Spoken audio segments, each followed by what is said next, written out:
Bismillahirrahmanirrahim. Assalamualaikum warahmatullahi wabarakatuh. Waalaikumsalam. Suara saya terdengar ya, Pak? Iya, sip, keras. Okay. Alhamdulillah. Bismillahirrahmanirrahim. Assalamualaikum warahmatullahi wabarakatuh. Terima kasih Prof. Jaka, Pak Pri yang sudah mengundang kami dari Komite Nasional Ekonomi dan Keuangan Syariah. Tadi ada juga Mas Manda. Saya baru ingat Mas Manda kita ketemu di Hotel Sofyan kalau nggak salah. Mas Manda jadi moderatornya waktu itu. Kita udah berbicara 2019 ya, kita udah berbicara penerapan blockchain di supply chain ya waktu itu. Tiba-tiba Mas Manda udah jadi CEO di toko kripto gitu. Wah, pesat banget ini perkembangannya. Senang sekali bisa silaturahmi dan especially dengan Abangda Ustadz Yulizar Sandrego nih, senior saya di IIUM di Kuala Lumpur. Assalamualaikum Bang, biar ketemu juga nih secara Insyaallah. Luar biasa nih. Tadi Pak Bukti udah sampaikan udah sampai intinya gitu. Jadi kayaknya saya nggak ada poin yang mau saya sampaikan gitu. Karena juga udah terakhir.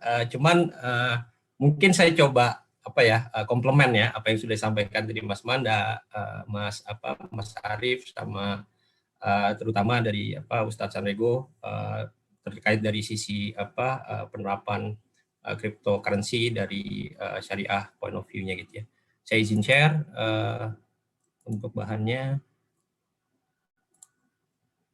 Oke.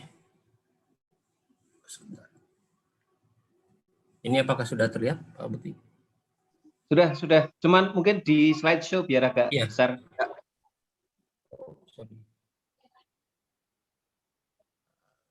Ya, sudah kelihatan.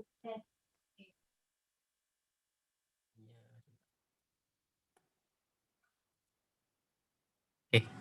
Mungkin waktu saya dapat undangan ini dari ada Pak Heri juga di sini, kebetulan kolega juga di Kuala Lumpur.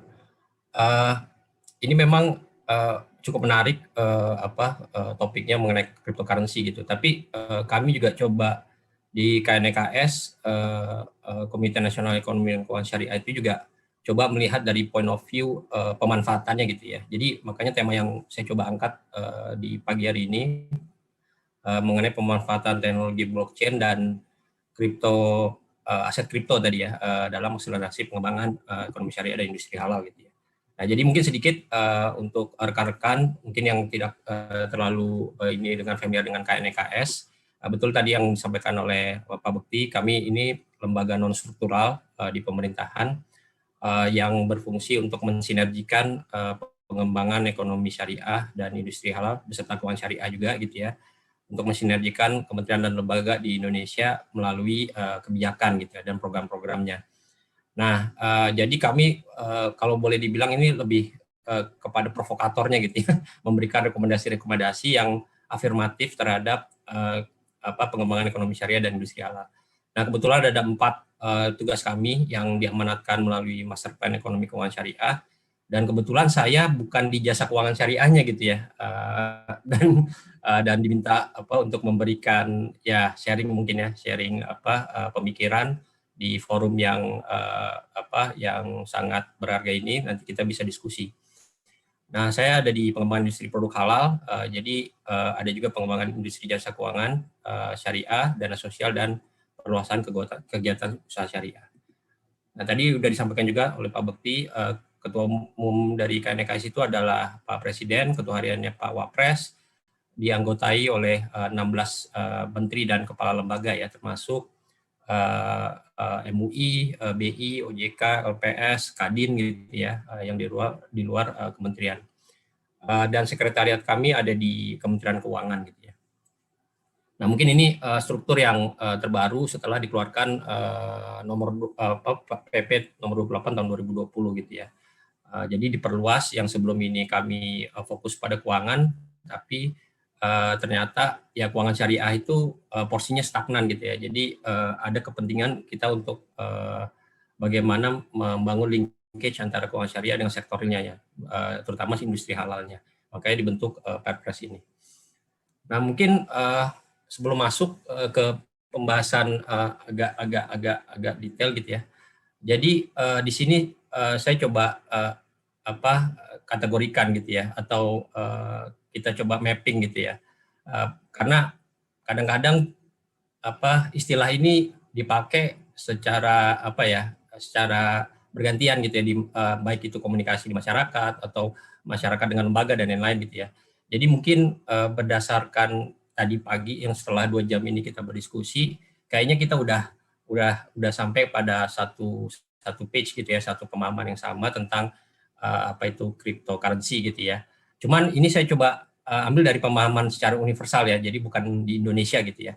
Jadi kalau bisa dibedakan antara e-money, cryptocurrency, dan CBDC. CBDC ini adalah Central Bank Digital Currency gitu ya, atau digital currency atau mata uang digital yang dikeluarkan oleh bank sentral gitu ya.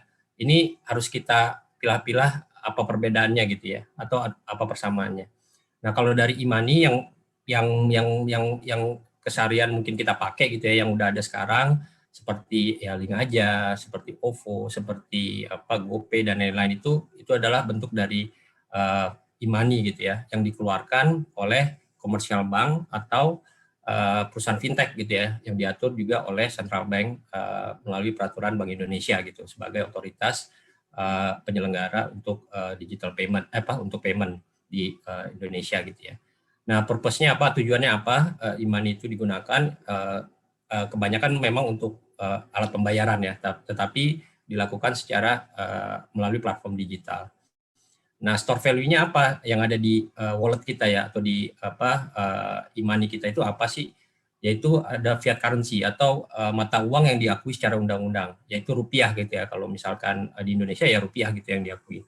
Dan teknologi yang digunakan yaitu centralized ledger, dan teknologinya lebih terpusat gitu ya, dikendalikan oleh satu pihak atau beberapa pihak, dan itu tidak terdistribusi gitu ya. Jadi masih rentan kepada manipulasi misalkan, atau cyber threat misalkan. Nah, ini perbedaannya antara ini karakteristik dari e-money. Sebenarnya bisa banyak lagi karakteristiknya, cuman saya coba ambil yang umum gitu ya. Nah, perbedaan dengan cryptocurrency atau yang kita bahas sekarang, kalau secara universal ya tadi ya Bitcoin, Litecoin, Dash, Ripple dan lain-lain itu memang adalah bentuk cryptocurrency gitu ya. Tadi juga Mas Panda juga di dalam presentasinya ada yang namanya digital asset atau virtual asset juga, itu kadang-kadang termnya interchangeable ya dengan cryptocurrency. Nah, cuman apa sih karakteristiknya? Cryptocurrency itu issuernya itu perusahaan private atau bahkan kita sendiri, sebab kalau kita tahu teknologinya, kita tahu pengembangannya, karena platformnya juga open gitu ya, kita bisa bikin token kita sendiri gitu ya, kita bisa bikin ya istilah currency kita sendiri gitu ya, cuman tinggal siapa yang mau pakai gitu ya. Nah, itu aja gitu. Jadi tidak diatur secara spesifik oleh negara gitu ya. Nah, tujuannya sekarang ini udah sangat berkembang, apalagi dengan kehadiran DeFi tadi ya, yang udah disampaikan oleh Mas Manda, ada Ustadz Sandrego tadi. Jadi bukan hanya payment, tapi orang juga udah bisa melakukan investment atau bahkan sampai ke pembiayaan gitu ya, bisa digunakan cryptocurrency-nya gitu ya. Ini masih pemahaman secara universal ya. Dan store of value-nya bisa aset yang tangible atau non tangible. Tadi juga udah ada dimension mengenai utility token, asset back token gitu ya, dan satu lagi security token gitu ya. NFT dan lain-lain itu memang perkembangan selanjutnya dari cryptocurrency gitu ya. Nah, ini yang perlu kita pahami. Jadi bisa asetnya itu berupa barang atau produk atau ownership, atau bisa juga mungkin yang berupa jasa gitu ya. Nah, ini yang kita perlu bedakan. Teknologi yang dibangun untuk yang dipakai untuk membangun cryptocurrency itu adalah teknologi blockchain gitu, atau distributed ledger technology gitu ya. Jadi mungkin sampai di sini teman-teman atau rekan-rekan bisa pahami perbedaan antara Bitcoin dengan blockchain ya. Jadi kalau Bitcoin itu adalah salah satu produk yang dibangun oleh blockchain gitu ya. Nah, sedangkan blockchain itu teknologi yang mungkin bisa membangun juga aplikasi yang bukan hanya terkait dengan finansial gitu ya. Jadi blockchain juga banyak juga dipakai untuk tracking dan tracing di dalam supply chain misalkan, atau memvalidasi suatu sertifikat gitu ya. karena karakteristiknya dia immutable atau tidak bisa di-tamper gitu ya. Nah, ada satu istilah lagi yang mungkin kadang-kadang yang bisa membuat bingung gitu ya ketika kita berkomunikasi atau berinteraksi dengan teman-teman gitu ya. Itu istilah central bank digital currency. Nah, ini yang kadang-kadang diasosiasikan dengan cryptocurrency gitu ya. Jadi memang udah ada beberapa central bank dari tahun 2016 bahkan melakukan riset mengenai menggunakan teknologi blockchain untuk membuat digital currency sendiri gitu ya. Jadi kalau di Indonesia sendiri itu Bank Indonesia sudah melakukan kajiannya sejak 2018 gitu ya. Karena karakteristik blockchain tadi yang secure, efisien gitu ya, immutable dan tidak mudah ditamper. Nah, ini bisa menjadi keuntungan kalau kita punya digital currency untuk terlibat dalam suatu transaksi yang bisa lebih efisien gitu ya. Nah, kalau dari namanya sendiri ya udah ketahuan ya issuernya bisa central bank atau reserve bank. Ini karena konteksnya kita payment, berarti memang digital currency ini dipakai untuk payment system. Ini masih secara universal ya. Dan backupnya yaitu sovereign currency atau fiat currency yang diregulasi di negara tersebut melalui undang-undangnya misalkan atau regulasinya. Dan teknologi yang dipakai bisa jadi blockchain atau stablecoin gitu ya. Nah, ini perbedaan antara CBDC dengan cryptocurrency gitu ya. Terutama di issuernya dan purpose-nya gitu ya. Tadi yang kita udah bahas oleh pembicara sebelum ini. Nah, kalau dilihat perkembangannya, sebetulnya CBDC sendiri ini juga udah diaplikasikan di beberapa negara gitu ya. Tapi kalau kita lihat tahapannya, ada negara yang masih melakukan riset terhadap CBDC gitu ya. Seperti Federal Bank-nya di US gitu ya, atau Bank of England gitu ya di Inggris atau Europe, itu masih melakukan riset terkait implikasi moneternya gitu ya kalau ketika CBDC ini mereka rilis gitu ya. Nah, proof of concept-nya itu yang udah melakukan proof of concept itu udah ada beberapa central bank gitu ya yang melihat potensi bahwa CBDC ini bisa mengefisiensi cost transaksi gitu ya. Misalkan kayak cross border settlement gitu ya. Itu kan pasti ada pihak kedua untuk yang melakukan kegiatan settlement gitu ya ketika kita mengirim atau dapat duit dari luar negeri gitu ya. Nah, ketika mengimplementasikan digital currency masing-masing melalui platform blockchain, pihak intermediary ini seakan udah tidak diperlukan gitu ya, karena transaksi itu tadi udah bisa dilakukan antar central bank gitu ya. Nah, ini keuntungan-keuntungan yang sekarang lagi bukan di piloting ya, istilahnya di sandbox ya oleh beberapa central bank seperti Kanada dengan Singapura, Saudi Arabia dengan UAE, ada Thailand juga ya melalui proyek Intanon dengan Hong Kong gitu ya, melalui proyek Lion Rock gitu ya. Nah, ini mereka udah coba transaksi atau cross border settlement antar central bank gitu ya. Setelah itu ada juga yang udah upgrade ke piloting gitu ya. Jadi CBDC ini memang dirilis, dia ada dua bentuk, yaitu retail CBDC dengan wholesale CBDC gitu ya. Kalau retail itu ya artinya CBDC itu nanti akan digunakan untuk publik gitu ya. Misalkan kalau sudah keluar nanti misal digital rupiah ya, ini yang lagi digadang-gadang oleh Bank Indonesia, bentuknya nanti rupiah digital atau digital rupiah, itu kita bisa pakai itu misalkan untuk bertransaksi di e-commerce atau di platform fintech dan lain-lain gitu ya. Dan ada juga yang wholesale CBDC gitu ya, yang dipakai interbank untuk settlement, clearing dan lain-lain gitu ya.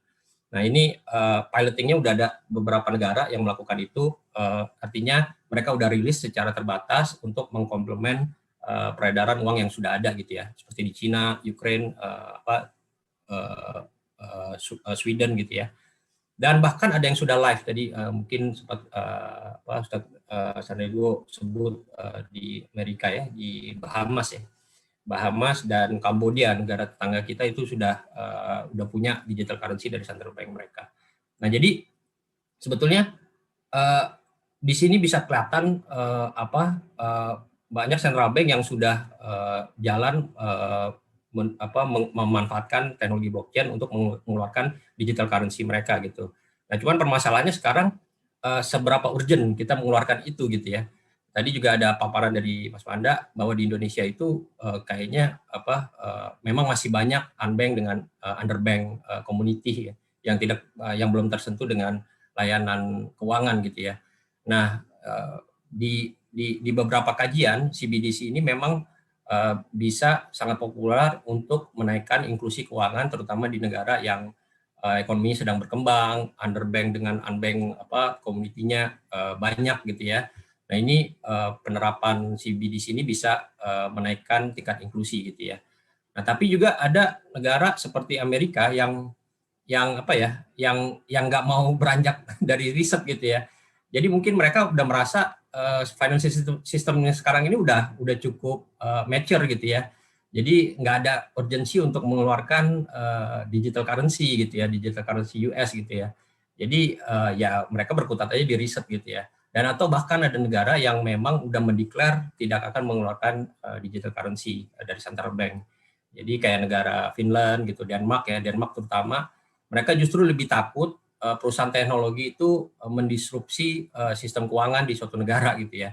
Jadi bukan masalah CBDC-nya mungkin mereka bisa rilis, cuman ini faktor kedepannya, implikasi kedepannya atau future-nya seperti apa nih? Kita udah ada lihat Facebook dengan ekosistem Instagram, WhatsApp dan lain-lain gitu ya. Mereka udah akuisisi ekosistem, mereka keluarkan Libra gitu ya. Nah, ini bisa jadi threat gitu ya, mungkin ke central bank sebagai regulator gitu. Jadi udah declare seperti itu gitu ya. Nah, ini berikutnya terkait kerangka tadi kayaknya karena toko kripto itu sebagai pelaku, maka memang paham betul ya atau pakem betul tentang kerangka regulasi untuk perdagangan kripto aset di Indonesia gitu ya. Jadi kalau di Indonesia tadi udah beberapa kali disebutkan untuk kripto aset itu memang regulasinya ada di Kementerian Perdagangan, undang-undangnya ada sejak tahun 2011, bahkan di sini disebutkan komoditi adalah semua barang, jasa, hak, dan kepentingan lainnya yang setiap derivatif dari komoditi dapat diperdagangkan dan subjek kontrak berjangka, kontrak derivatif syariah, dan atau kontrak derivatif lainnya. Peraturan turunannya adalah Peraturan Menteri Nomor 99 tentang kebijakan umum penyelenggaraan perdagangan berjangka kripto aset dan peraturan kepala badan ya tentang ketentuan teknis penyelenggaraan kripto aset. Jadi di sini pihak regulatornya yang membuat regulasi, melakukan pembinaan dan pengawasan itu ada di Bapepti ya, di Kementerian Perdagangan. Nah, ini mekanisme dan pengawasannya mungkin sedikit proses bisnisnya ya untuk perdagangan aset kripto itu seperti apa. Mungkin sebelum itu sudah ada 13 pedagang aset kripto termasuk yang toko kripto nih ya yang Mas Manda sekarang sedang lead gitu ya. Dan ada 229 aset kripto terdaftar yang udah dikeluarkan oleh Bapepti. Dan kayaknya info yang terakhir yang kami dapat itu Bapepti kayaknya coba di limit dulu gitu ya. Jadi nggak mengeluarkan lisensi baru di tahun ini. Mereka coba lihat dulu nih seperti apa sih pasar responnya terhadap aktivitas perdagangan aset kripto. Nah, kalau dilihat dari bisnis prosesnya ya ada pelanggan atau nasabah atau kita gitu ya. Ada pedagang fisik aset kripto seperti toko kripto, Luno, dan lain-lain. Ada juga bursa berjangka ya yang mengawasi harga, laporan dan lain-lain. Ada lembaga clearing dan lembaga pengelola tempat penyimpanan atau depository gitu ya. Dan 70% asetnya itu harusnya disimpan di mereka dan 30% ada di pedagang fisik kripto. Nah, tapi proses yang diberlakukan juga tetap menjaga keamanan dan privasi data gitu ya. Jadi proses KYC, due diligence semua itu sudah diatur di peraturan Bapepti gitu ya. Nah, yang penting di proses bisnis ini harus ada pengawas gitu ya, komite pengawas, ada Bapepti, bursa berjangkanya yang selalu mengawasi harga gitu ya, lembaga clearing, depository dan komite aset kripto atau lembaga atau kementerian lain gitu ya seperti PPATK. Karena ini sangat rentan sebetulnya dengan kegiatan money laundering atau combating fund for terrorism gitu ya, CFT ya, AML CFT ya. Jadi mereka ada kepentingan itu. Atau bahkan Kominfo, karena ini juga dilakukan secara platform digital, maka Kominfo di sini mengambil peran untuk memberikan advice ya atau peraturan-peraturan terkait transaksi di atas platform digital. Nah, tapi motivasinya sebetulnya dikeluarkan peraturan ini dari Kemenko Perekonomian itu karena potensi investasi di aset kripto itu sangat besar, dan tadi juga disebutkan beberapa kali kita ada bonus demografi bahwa masyarakat milenial di Indonesia itu juga lagi booming gitu ya. Bahkan di beberapa statistik di bursa saham atau bahkan di perdagangan aset kripto itu justru didominasi oleh kalangan masyarakat generasi X dan Y gitu ya, atau masyarakat milenial. Dan selanjutnya untuk ya mungkin sama seperti bank atau perusahaan financial technology yang diawasi oleh OJK dan BI, pedagang aset kripto ini juga perlu melakukan pelaporan gitu ya ke Bapepti ya. Jadi ada laporan berkala, laporan tribulan, dan laporan annual gitu ya, sehingga bisa dimonitor oleh regulator gitu ya. Nah, oke, saya baru masuk ke ininya ya, ke peran kita di KNEKS, bagaimana memanfaatkan teknologi blockchain dan aset kripto ini untuk mengembangkan industri halal dan keuangan syariah gitu ya. Jadi kalau dilihat maaf, ya. Mas Umar, maksimum 10 menit lagi ya, maksimum ya. Oke, siap. Mungkin saya coba bisa speed up ya. Jadi kalau kita lihat memang di sini ada industri halal beserta komunitasnya, dan di sebelah kiri adalah layanan keuangannya gitu ya, baik itu bersifat komersial atau social finance. Nah, sebetulnya peran kami yang kami coba dorong dari kementerian lembaga lain itu bagaimana melayani yang di tengah ini gitu ya. Jadi ada segmen masyarakat dari mustahik, penerima zakat, usaha ultramikro, mikro, bahkan sampai ke korporasi. Nah, ini bagaimana melinkage mereka dengan layanan keuangan syariah dan masuk ke sektor realnya gitu ya. Nah, ini semua bisa terjadi kalau ekosistem di bawahnya ini kita bisa bangun. Jadi kalau misalkan teknologi blockchain dan crypto aset itu memang bisa berperan untuk mengakselerasi ya pengembangan industri halal dan ekonomi syariah ke depan. Itu ada di infrastruktur ekosistem. Oke. Nah, ini bentuk skema digitalisasi yang kita coba mapping di KNEKS. Jadi kalau mendigitalisasi ekosistem ekonomi syariah itu bukan hanya di lembaga keuangannya saja gitu ya, tapi juga sektor realnya gitu. Bagaimana mengenalkan atau menginclude mereka dalam ekosistem digital gitu ya. Jadi di sini ada proses sertifikasi halal, ya, ada pasar modal gitu ya, ada komunitas masjid, pesantren gitu dan lain-lain gitu ya. Nah, ini memang sedang kami kembangkan dan bersinergi dengan kementerian atau lembaga untuk mengembangkan ekosistem digital ekonomi syariah di Indonesia gitu ya. Oke.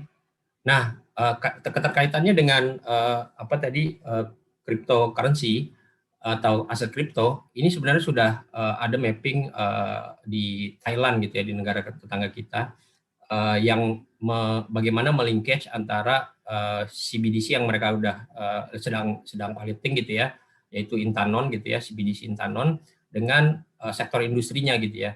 Karena mereka meyakini bahwa ini bisa menaikkan nilai dari si Intanon gitu ya, karena ada underlying asetnya dari industri halal gitu ya. Jadi secara garis besar tadi ekosistem untuk sertifikasinya, dari tentang data-data halalnya yang sudah masuk ke transaksi blockchain itu bisa menaikkan value dari CBDC Intanonnya gitu ya. Jadi arah mereka udah ke situ gitu ya. Nah, di Indonesia sendiri memang udah ada beberapa use case gitu ya yang sudah dilakukan oleh perusahaan teknologi masuk ke suatu ekosistem, dan ekosistemnya kebetulan ekosistem halal gitu ya, seperti di agriculture farming di Jawa Timur. Di sini ada perusahaan teknologi seperti Hara yang sudah mengimplementasi teknologi blockchain, sehingga semua transaksi dari farmer mendapatkan pinjaman dari bank yang diberikan ke korporasi untuk memberikan pupuk ke farmer gitu ya, bahkan sampai ke asuransi gagal panen, itu semua sudah terrecord dalam teknologi blockchain gitu ya. Jadi ini salah satu contoh closed loop blockchain. Satu lagi yang saya coba angkat yaitu ekosistem di poultry gitu ya, ekosistem halal di poultry. Ini ada salah satu perusahaan rumah potong ayam di Bogor gitu ya, namanya Seria, yang sudah mengimplementasi teknologi blockchain untuk pencatatan supply chain ayam mereka gitu ya. Jadi kebetulan mereka sebagai supplier dari salah satu food chain terbesar yaitu McD gitu ya. Nah ini di McD ini kalau teman-teman bisa scan satu QR code di kasir atau di meja itu yang biasanya kan ada nutrisi dan lain-lain itu ya. Itu kalau di scan teman-teman bisa tahu ayam yang teman-teman makan itu diolahnya seperti apa gitu di dalam supply chain-nya si McD gitu ya. Jadi sampai ke juru sembelih halalnya juga bisa ketahuan gitu ya. Ini ayam dari batch berapa, semua itu bisa ketahuan. Nah ini semua tersimpan di dalam blockchain sehingga memberikan kenyamanan, kepercayaan terhadap makanan yang kita konsumsi gitu ya. Oke. Nah ini mungkin slide terakhir saya. Jadi sebetulnya bagaimana sih hubungannya antara ekosistem tadi yang sudah di blockchainize dengan aset kripto gitu ya. Nah kalau misalkan memang tadi kita setujui aset kripto ini sebagai aset yang diperdagangkan gitu ya, justru yang kita perlu perkuat yaitu underlying-nya gitu ya. Underlying-nya ini kan bisa tangible dengan untangible gitu ya. Bisa menjadi portfolio dari suatu perusahaan gitu ya. Nah, portfolio ini yang kita harus fokuskan, yang kita harus pastikan bahwa itu portfolio yang berhubungan dengan ekosistem syariah gitu ya. Seperti tadi di poultry atau misalkan di agriculture gitu ya. Kan nggak ada yang namanya beras haram gitu ya. Beras itu by default memang udah halal gitu ya. Nah, ini yang perlu kita perbanyak gitu ya. Underlying ini yang perlu kita perbanyak sehingga bisa meyakinkan pembeli-pembeli atau investor-investor di aset kripto ini menginvest betul-betul pada bisnis yang syariah gitu ya. Nah, bukan hanya di underlying asetnya saja, cuman juga perusahaannya dikelola secara syariah berdasarkan fatwa-fatwa yang ada di DSN MUI. Nah, jadi sedikit tentang challenges dan opportunities-nya. Memang aset kripto bisa meningkatkan financial inclusion. Dia bisa sekarang juga pun udah dilakukan cross border transaction ya menggunakan CBDC tadi. Kita harus mengembangkan lebih banyak asset back dengan security tokens gitu ya, yang comply dengan syariah. Artinya bisnis-bisnis yang comply dengan syariah. Democratizing data dengan redefining trust ini merupakan tren sekarang gitu ya. Jadi openness of information, integrasi ke ekosistem, itu akan meningkatkan kepercayaan komunitas. Challenges-nya yang terakhir, sebetulnya masih ada isu-isu terkait privasi dan security. Jadi mungkin berita sekitar 2 atau 3 hari yang lalu ya, ada dua saudara di Afrika Selatan gitu ya yang punya platform digital menjual aset kripto itu tiba-tiba hilang di pasar gitu ya, dan kehilangan itu adalah Bitcoin dari semua nasabah yang nilainya lebih kurang 3,6 miliar dolar gitu ya. Nah kemungkinan setelah hilang itu mereka udah transaksikan ke token-token lain gitu ya. Nah ini kan susah gitu ya, gimana men-trace-nya gitu ya. Nah risk-risk ini masih ada, risiko-risiko seperti ini masih ada. Rules and regulation, bagaimana regulasi bisa cepat menangkap inovasi yang ada yang berkembang di industri, digital literacy dan adoption rate, bahkan sekarang ini juga nggak semua pakai dompet digital gitu ya, apalagi pakai dompet kripto gitu ya. Jadi masih menjadi PR kita bersama. Dan terakhir tadi yang mungkin diangkat beberapa kali tentang DeFi ya. Jadi kemungkinan dengan adanya CBDC atau pengembangan digital currency berbasis blockchain, itu kemungkinan intermediary atau pihak intermediary ini tidak dibutuhkan lagi gitu ya. Karena ada beberapa opsi CBDC itu bisa dikembangkan. Bisa jadi kita direct dengan bank sentral gitu ya. Karena semua sudah dilakukan di atas blockchain gitu ya. Jadi mungkin itu saja. Terima kasih atas waktu dan kesempatannya. Saya akhiri, wabillahi taufik wal hidayah. Wassalamualaikum warahmatullahi wabarakatuh.